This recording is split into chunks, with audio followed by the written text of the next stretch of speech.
আজকে আমি কাঁঠাল তরকারি বানাতে নিলাম। তার জন্য কাঁঠাল নিলাম, কাঁঠালটা কেটে নিলাম, কেটে ছোট ছোট টুকরা করলাম।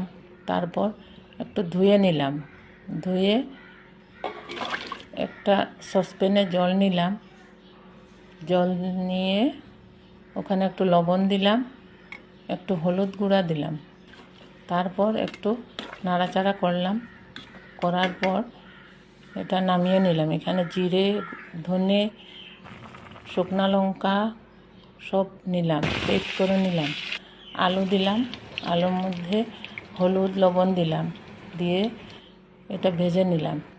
তারপর জিরা, তেজপাতা, শুকনো লঙ্কা ফোড়ন দিয়ে পেঁয়াজ দিলাম, পেঁয়াজ দিয়ে তারপর একটু নাড়াচাড়া করে ভাজা মশলাগুলো দিলাম, মশলাগুলো দিয়ে নাড়াচাড়া করলাম। তারপর হলুদ গুঁড়ো দিলাম, একটু লবণ দিলাম, লবণ দিয়ে একটু জল দিলাম, জল দেওয়ার পর কাঁঠালগুলো দিলাম, কাঁঠালটা দিয়ে একটু নেড়ে নিলাম। নেড়ে নেওয়ার পর আলুগুলো দিলাম, আলু দিয়ে আবার নাড়াচাড়া করলাম, একটু জল দিলাম, জল দেওয়ার পর একটু টমেটো দিলাম, টমেটো দিয়ে জল দিলাম, জল দেওয়ার পর একটু চিনি দিলাম, চিনি দেওয়ার পর একটু ঘি দিয়ে